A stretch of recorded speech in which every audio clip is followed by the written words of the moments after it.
Hey, it's Eric from Landlord's Almanac and Real Property Management.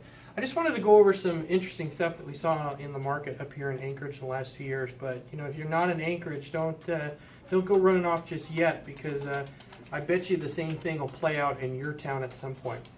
So what we had was oil prices came down a little bit, and what that overall affected our economy. And it was really interesting how things worked. And so if you've got, let's say you've got your fourplex units, and they're rented for $950, and then you've got kind of your nicer fourplexes, your things renting for $1250, like your 3-bedroom affordable low income housing down here. Then you've got your condos. Sorry, that's my best drawing of a condo I can do. And then you've got your townhouses, your duplexes, your kind of middle income type stuff. And then you've got your upper end single family homes over here. And what was really interesting is I thought the whole market was going to just shift downwards as the economy slowed down. So the first signs that we saw, sort of the bellwethers of what was going on, was these guys up here in the upper income homes. And we saw them drop down to about $2,500 from $2,900 per month. Okay, so your first thought is you're going to see this whole market shift downwards by $400, right? It's not actually what happened. Here's what's really interesting. Your townhouses, your duplex, they didn't. They actually stayed fairly stable. Now they might have dropped down from 1900 to say 1650 or 1700. Okay, so here you had a $400 drop. Here you had a $200 drop in rents.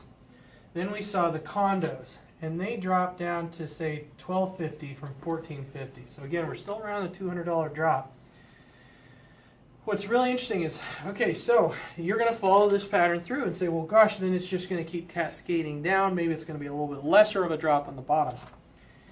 It was actually almost an equal drop down here. So these might go down to $750, and a lot of these went down to $950, or $1,050 for your 3 beds.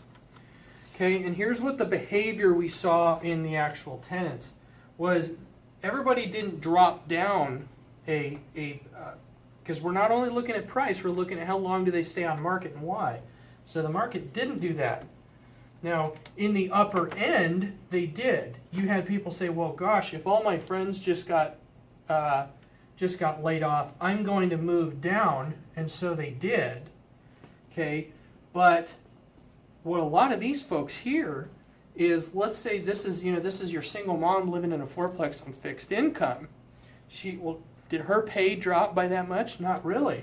But all of a sudden, now she's paying $950 or maybe $1,250. Well, now I can move up to a condo in a nicer part of town and maybe pick up a garage, even if it's shared or a carport.